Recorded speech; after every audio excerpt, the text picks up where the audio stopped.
Hello friends, I am Pritika Jain. Welcome to my YouTube channel Adhigam hub. तो guys, कैसे हैं आप लोग? आई होप आप बहुत अच्छे होंगे। तो हमने यहाँ पर सीरीज चला रखी है 30 क्वेश्चंस की, ये सेट हैं और आज हमारी चौथी सीरीज है। इससे पहले हम 3 सीरीज बना चुके हैं और 90 क्वेश्चन कंप्लीट कर चुके हैं। जो हमारा उद्देश्य है वो ये है कि पूरे कोर्स को इन क्वेश्चंस के माध्यम से कवर किया जाए। और ये बोलना चाहूंगी कि अगर आपने चैनल को सब्सक्राइब नहीं किया है तो सब्सक्राइब कर लीजिए। उससे क्या होगा कि जब भी कोई अगली सीरीज या अगली क्लास का वीडियो आएगा तो आपको पता चल जाता है, आपके पास एक नोटिफिकेशन पहुंच जाता है। तो आइए स्टार्ट करते हैं हम बिना देर किए। फर्स्ट क्वेश्चन है हमारा, नैतिक तर्कना के किस स्तर पर नैतिक नियमों का निर्माण दूसरों के द्वारा व पालन बालकों के द्वारा किया जाता है? ऑप्शन है हमारे प्राक रूढ़िगत नैतिकता का स्तर, दूसरा है उत्तर रूढ़िगत नैतिकता का स्तर, सामाजिक संविदा का अभिविन्यास, उपरोक्त में से कोई नहीं। तो यहाँ पर जो हमारा राइट आंसर होगा वो होगा प्राक रूढ़िगत नैतिकता का स्तर, यानी ऑप्शन नंबर फर्स्ट हमारा यहाँ पर राइट आंसर होगा। और गाइज, आप भी अपना जो आंसर है वो कमेंट में दे सकते हैं। उससे क्या है, आपको पता चल जाएगा कि 30 क्वेश्चन में से आपके कितने सही जाते हैं। चलिए नेक्स्ट क्वेश्चन देखेंगे। किशोरावस्था के आकस्मिक परिवर्तन सिद्धांत के विरोध में है स्टैनले हॉल, थॉर्नडाइक, दोनों या इनमें से कोई नहीं। तो यहाँ पर हमारा जो आंसर होगा वो होगा ऑप्शन नंबर 2, थॉर्नडाइक। और क्योंकि ये जो किशोरावस्था का आकस्मिक परिवर्तन का सिद्धांत है इसके विरोध में थे और इसके पक्ष में कौन थे? Stanley hall. नेक्स्ट क्वेश्चन देखेंगे। साधनात्मक सापेक्षतावादी उन्मुखता विकसित होती है। ऑप्शन है हमारे पूर्व लौकिक स्तर, लौकिक स्तर, पश्च लौकिक स्तर, उपरोक्त में से कोई नहीं। और यहाँ पर जो हमारा आंसर होगा वो होगा पूर्व लौकिक स्तर। ऑप्शन नंबर 1 यहाँ पर राइट आंसर होगा। नेक्स्ट क्वेश्चन है, चिन्हों व संकेतों के द्वारा संज्ञान का विकास ब्रूनर की संज्ञानात्मक विकास सिद्धांत की किस अवस्था में होता है? इधर हमारा एक क्वेश्चन यही बन जाता है कि संज्ञानात्मक विकास का सिद्धांत किसने दिया? तो वो दिया किसने? ब्रूनर ने। संज्ञानात्मक सिद्धांत दिया है प्याजे ने, लेकिन संज्ञानात्मक विकास का जो सिद्धांत है वो ब्रूनर ने दिया है। तो यहाँ पर जो हमारे ऑप्शंस होंगे वो होंगे क्रियात्मक, प्रतिबिंबात्मक, प्रतीकात्मक और संज्ञानात्मक। और जो हमारा राइट आंसर होगा वो होगा ऑप्शन नंबर 3 यानी प्रतीकात्मक, क्योंकि यहाँ पर चिन्ह और संकेतों की बात की गई है, यानी इधर सिंबल्स की बात की गई है। अगला क्वेश्चन देखेंगे हम। एक छोटा बालक प्रथम बार अनार खाकर उसके बारे में अपनी एक निश्चित धारणा विकसित कर लेता है। तो ब्रूनर के अनुसार यह अवस्था है एनेक्टिव, आइकॉनिक, सिंबोलिक, उपरोक्त में से कोई नहीं। तो यहाँ पर जो हमारा आंसर होगा वो होगा एनेक्टिव। ऑप्शन नंबर 1 यहाँ पर राइट आंसर होगा। अगला क्वेश्चन है हमारा, गौण स्कीमेटा व्रतीय स्कीमेटा के विकास की अवस्था है। ऑप्शंस हैं संवेदी प्रेरक, पूर्व संक्रियात्मक, मूर्त संक्रियात्मक या फिर कोई नहीं। तो यहाँ पर जो हमारा आंसर होगा वो होगा ऑप्शन नंबर 1 यानी संवेदी प्रेरक है, उसमें विकास होता है किनका? गौण स्कीमेटा व्रतीय स्कीमेटा के विकास की ये एक अवस्था है। अगला क्वेश्चन देखेंगे हम। जन्म के समय शिशु ना तो सामाजिक प्राणी होता है और ना ही असामाजिक।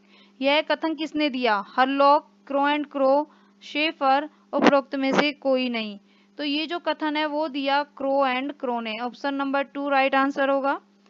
नेक्स्ट क्वेश्चन है, कॉल व ब्रूस ने बाल्यावस्था को अनोखा काल कहा है, किंतु किस विकास के संदर्भ में? यहाँ पर हमारा एक क्वेश्चन ऐसे भी बन सकता है कि कॉल एंड ब्रूस ने बाल्यावस्था को कैसा काल कहा? तो वो होगा अनोखा काल। या फिर कह सकते हैं कि कॉल व ब्रूस ने अनोखा काल कौन सी अवस्था को कहा? तो हमारा आंसर क्या होगा? बाल्यावस्था। लेकिन इन्होंने क्या पूछा है कि किस विकास के संदर्भ में? तो ऑप्शन है हमारे शारीरिक, मानसिक, संवेगात्मक, उपरोक्त सभी। तो यहाँ पर जो हमारा आंसर होगा वो होगा संवेगात्मक। संवेगात्मक विकास के संदर्भ में कॉल व ब्रूस ने बाल्यावस्था को अनोखा काल कहा है। Option number 3। नेक्स्ट क्वेश्चन है हमारा, अधिकार के संवेग के साथ जुड़ी हुई मूल प्रवृत्ति है करुणा, संग्रह, युयुषा, ज्ञान।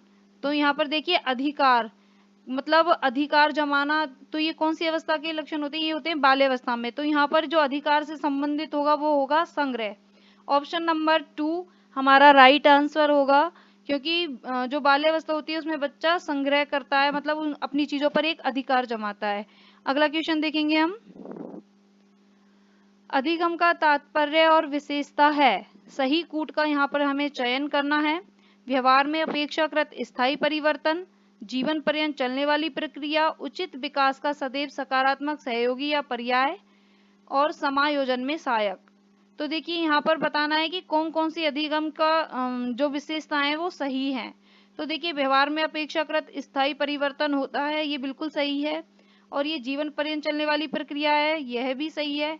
उचित विकास का सदैव सकारात्मक सहयोग या पर्याय। तो देखिए जो विकास है वो हमेशा पॉजिटिव नहीं होता है, वो नेगेटिव भी हो सकता है, तो यहाँ पर ये गलत होगा। और डी समायोजन में सहायक, यह सही है। तो ऑप्शन नंबर 2 हमारा राइट आंसर होगा कि स्टेटमेंट ए, बी और डी यहाँ पर राइट है। नेक्स्ट क्वेश्चन देखेंगे, निम्न में से कौन सा उदाहरण अधिगम को प्रदर्शित करता है। ये जो क्वेश्चन है वो आरटेट में पूछा गया है। ऑप्शन है हमारे, हाथ जोड़कर अध्यापक का अभिवादन करना, स्वादिष्ट भोजन देखकर मुंह में लार आना, चढ़ना, भागना व फेंकना 3 से 5 वर्ष की अवस्था में, या इनमें से सभी। तो देखिए यहाँ पर ये बताना है कि कौन सी चीज में अधिगम होगा। तो यहाँ पर देखिए फर्स्ट ऑप्शन जो है हमारा कि हाथ जोड़कर अध्यापक का अभिवादन करना, क्योंकि यहाँ पर बच्चे को मैनर्स सिखाए गए हैं, उन्होंने एक लर्निंग की है, तभी वो अध्यापक का क्या कर पा रहे हैं, अभिवादन कर पा रहे हैं। तो ऑप्शन नंबर 1 हमारा राइट आंसर होगा। नेक्स्ट क्वेश्चन देखेंगे, शारीरिक, मानसिक एवं व्यक्तित्व विकासों की मूल आधारशिला किस काल में रखी जाती है। ऑप्शन है हमारे, प्रौढ़ावस्था, किशोरावस्था, बाल्यावस्था और शैशवावस्था। तो देखिए यहाँ पर जो हमारा राइट आंसर होगा वो होगा ऑप्शन नंबर 3, बाल्यावस्था। बाल्यावस्था में शारीरिक, मानसिक, व्यक्तित्व विकासों की मूल आधारशिला रखी जाती है। अगला क्वेश्चन देखेंगे, परिपक्वता इत्यादि से व्यवहार में उत्पन्न परिवर्तन को भी अधिगम कहा जाता है। नहीं, हाँ, अनिश्चित, कभी कभी। देखिए ये जो क्वेश्चन है वो रीट में पूछा गया है 2015 में, और यहाँ पर ये बताना है कि जो परिपक्वता से व्यवहार में जो एक परिवर्तन होता है तो वो अधिगम होगा या नहीं। तो देखिए यहाँ पर जो हमारा राइट आंसर होगा वो होगा नहीं, कि कई बार के मैच्योरिटी से जो हमारे बिहेवियर में चेंज होगा वो अधिगम नहीं होगा, क्योंकि एक विकास हो रहा है, परिपक्वता आ रही है, मैच्योरिटी आ रही है, तो उससे हमने लर्निंग तो कुछ भी नहीं हुई हमारी, तो यहाँ पर होगा नहीं। अगला क्वेश्चन देखेंगे हम, एक क्रिकेट खिलाड़ी अपनी गेंदबाजी के कौशल को विकसित कर लेता है पर यह उसके बल्लेबाजी के कौशल को प्रभावित नहीं करता, इसे कहते हैं विधेयात्मक प्रशिक्षण अंतरण, निषेधात्मक प्रशिक्षण अंतरण, शून्य प्रशिक्षण अंतरण, इनमें से कोई नहीं। ये जो क्वेश्चन है वो भी आरटेट में पूछा गया है। तो देखिए वो गेंदबाजी के कौशल को विकसित कर लेता है और बल्लेबाजी के कौशल को जो यानी उसका जो कौशल है वो उसको प्रभावित नहीं कर रहा है, यानी ना तो यहाँ पर पॉजिटिव है और ना ही यहाँ पर नेगेटिव है, यानी वो शून्य, यहाँ पर कोई फर्क नहीं पड़ रहा है उसके अन्य कौशल से, तो शून्य प्रशिक्षण अंतरण यहाँ पर होगा। ऑप्शन नंबर 3 राइट आंसर होगा। अगला क्वेश्चन देखेंगे, नियम व्यवहार द्वारा, अच्छा यहाँ पे नियम दिया हुआ है और एक उदाहरण दिया हुआ है, और नियम क्या है कि व्यवहार के द्वारा व्यवहार में परिवर्तन को अधिगम कहा जाता है, और उदाहरण दिया है कि मद्यपान करके व्यक्ति का उत्साहित व्यवहार करना अधिगम है। तो उपयुक्त विकल्प का चयन करना है कि नियम व उदाहरण दोनों सही हैं, नियम व उदाहरण दोनों सही नहीं है, उदाहरण सही है जबकि नियम सही नहीं है, और फोर्थ है कि उदाहरण सही नहीं है जबकि नियम सही है।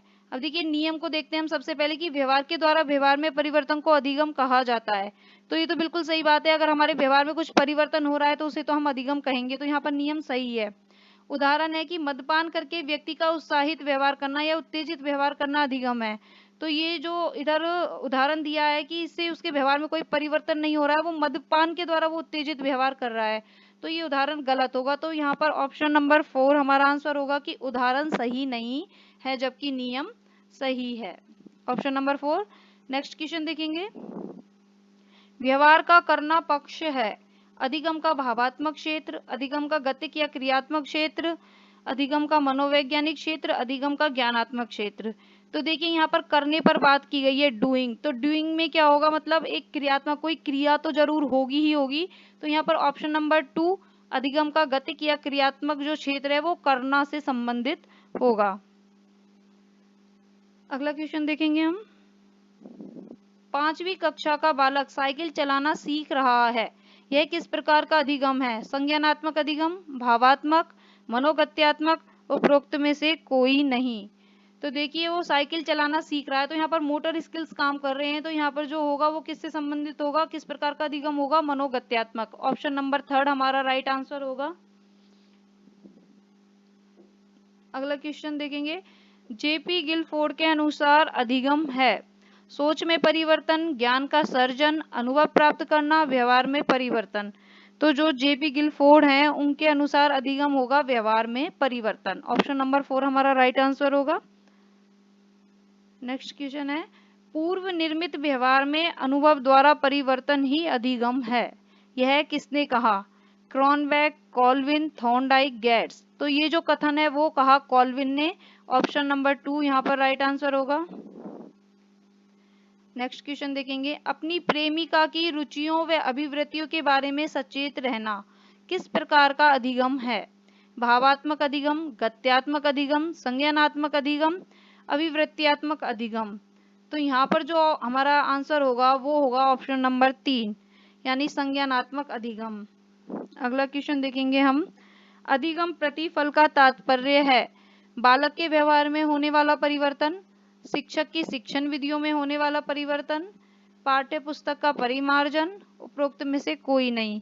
तो देखिए अधिगम प्रतिफल का तात्पर्य क्या होगा, बालक के व्यवहार में होने वाला परिवर्तन। ऑप्शन नंबर फर्स्ट हमारा राइट आंसर होगा। नेक्स्ट क्वेश्चन है हमारा, सीखना सार्वभौमिक प्रक्रिया है, इससे अर्थ है कि सीखना सभी में होता है, यानी सीखना सभी किन में होता है, बालकों में, जानवरों में, विद्यालयों में, प्राणियों में। तो यहाँ पर ऑप्शन नंबर 4 यानी प्राणियों में होता है, ये हमारा राइट आंसर होगा कि सीखना सभी प्राणियों में होता है। नेक्स्ट क्वेश्चन देखेंगे,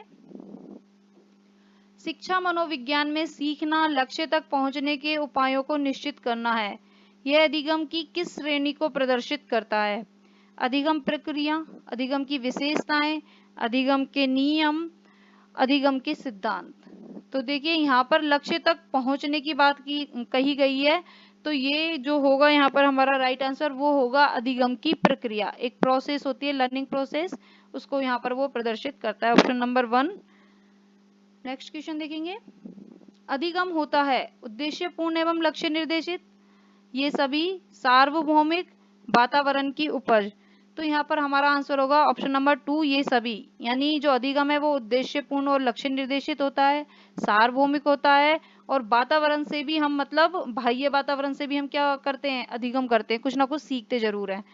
तो नेक्स्ट क्वेश्चन है हमारा, जब पूर्व का अधिगम नई स्थितियों में सीखने पर किसी भी प्रकार से कोई प्रभाव नहीं डालता तो ये अधिगम कहलाता है, तो ये कहलाता है। ये जो क्वेश्चन देखिए सेकंड ग्रेड में पूछा गया है। यहाँ पर हमारे ऑप्शंस हैं, समस्या समाधान अधिगम, अधिगम का शून्य स्थानांतरण, सकारात्मक स्थानांतरण, नकारात्मक स्थानांतरण। अब देखिए जो पूर्व का अधिगम है वो नई स्थितियों में किसी भी प्रकार का प्रभाव नहीं डाल रहा है, ना तो सकारात्मक प्रभाव डाल रहा है तो ना नकारात्मक। तो थर्ड फोर्थ तो हमारी यहीं कट जाते हैं, तो ऑप्शन नंबर 2 हमारा राइट आंसर होगा। तो वो कैसा स्थानांतरण है, शून्य स्थानांतरण। अगला क्वेश्चन देखेंगे हम, अधिगम प्रक्रिया में प्रमुख विशेषता है, किसी कार्य को सीखना, आदत का निर्माण, अभिवृत्ति का अर्जन, व्यवहार में परिवर्तन। तो देखिए अधिगम प्रक्रिया की जो प्रमुख विशेषता है वो है व्यवहार में परिवर्तन, यानी जब हम किसी कोई भी बात होती है, कोई भी तथ्य है, उससे हमारे मतलब किसी भी चीज को जब हम सीखते हैं तो हमारे मतलब व्यवहार में अगर कोई परिवर्तन आ रहा है तो ही वो लर्निंग हो रही है। तो कह सकते हैं कि ये इसकी प्रमुख विशेषता है, व्यवहार में परिवर्तन। तो आगे बढ़ने से पहले मैं बोलना चाहूंगी, अगर आपको क्वेश्चंस वाकई में बहुत अच्छे लग रहे हैं कि हाँ क्वेश्चंस में दम है, तो प्लीज लाइक शेयर सब्सक्राइब जरूर कीजिएगा। चलिए आगे देखते हैं। अधिगम को प्रभावित करने वाला व्यक्तिगत कारक है संचार के साधन, समवयस्क समूह, अध्यापक, परिपक्वता एवं आयु। तो यहाँ पर जो व्यक्तिगत कारक पूछा गया है, तो यहाँ पर जो व्यक्तिगत कारक होगा वो होगा ऑप्शन नंबर 4 परिपक्वता एवं आयु, यह एक व्यक्तिगत कारक है। अगला क्वेश्चन देखेंगे हम, नवीन ज्ञान और नवीन अनुक्रियाओं को प्राप्त करने की प्रक्रिया ही अधिगम है, यह परिभाषा किसने दी है? ऑप्शन है हमारे वुडवर्थ, वुडरो, गिलफोर्ड, पावलव। तो यहाँ ये जो परिभाषा दी है वो किसने दी है, वुडवर्थ ने। यानी नवीन ज्ञान और नवीन अनुक्रियाओं को प्राप्त करने की प्रक्रिया ही अधिगम है, ये कहा है वुडवर्थ ने। और ये एक बहुत ही इंपॉर्टेंट डेफिनेशन है, जरूर इसे आप याद कर लीजिएगा। अगला क्वेश्चन देखते हैं। निम्न में से कौन सी विशेषता परिपक्वता को अधिगम से अलग करती है? यह एक स्वाभाविक प्रक्रिया है, यह अभ्यास पर निर्भर करती है, यह प्रेरकों पर निर्भर करती है, यह जीवन पर्यंत चलने वाली प्रक्रिया है। तो देखिए ऑप्शन नंबर जो 4 है वो कह सकते हैं कि परिपक्वता को अधिगम से अलग करती हैं, कि ये एक जीवन पर्यंत चलने वाली प्रक्रिया है। क्योंकि अधिगम तो जीवन पर्यंत चलेगा, लेकिन जो परिपक्वता है वो लाइफ टाइम नहीं होती है, उसके एक निश्चित समय पर परिपक्वता मैच्योरिटी रुक जाती है। तो अगला क्वेश्चन देखेंगे हम। क्रोवे क्रो के अनुसार सीखना ज्ञान, आदतों व रिक्त स्थान दिया हुआ है का अर्जन है। इधर क्या आएगा? अभिरुचियों, बुद्धि, अनुभवों, अभिवृत्तियों। तो अगला इसका आंसर जानने से पहले मैं बोलना चाहूंगी कि प्लीज चैनल को जरूर सब्सक्राइब कर लीजिएगा, ज्यादा से ज्यादा इसको शेयर कीजिएगा, ताकि क्या है कि ये ज्यादा से ज्यादा लोगों तक पहुंचेगा तो उन्हें उनके लिए भी एक बेनिफिशियल होगा, एग्जाम की अच्छे से तैयारी हो पाएगी और हमें भी एक अच्छा मोटिवेशन और फीडबैक मिलता है ये वीडियो बनाने के लिए। तो अगर आप इसको देख रहे हैं तो प्लीज लाइक जरूर कीजिए, क्योंकि क्वेश्चंस बनाने में हमारी भी काफी मेहनत लगती है, तो प्लीज लाइक जरूर करना। अगला जो ये क्वेश्चन था हमारा, इसका आंसर होगा नंबर 4, यानी क्रोवे क्रो के अनुसार जो सीखना है वो ज्ञान, आदतों व अभिवृत्तियों का अर्जन है। तो ऑप्शन नंबर 4 यहाँ पर राइट आंसर होगा। तो ये क्वेश्चंस देखने के लिए आपका बहुत बहुत धन्यवाद, और प्लीज ज्यादा से ज्यादा शेयर कीजिए और इसी तरीके से हमारे साथ बने रहिए, क्योंकि ये सीरीज अब आने वाली है। मतलब हर 2-3 दिन में एक 30-30 क्वेश्चंस का सेट डाला जाएगा, क्योंकि हमें थोड़ी मेहनत भी करने के लिए समय चाहिए होता है इनको बनाने के लिए। तो ठीक है, थैंक यू वेरी मच।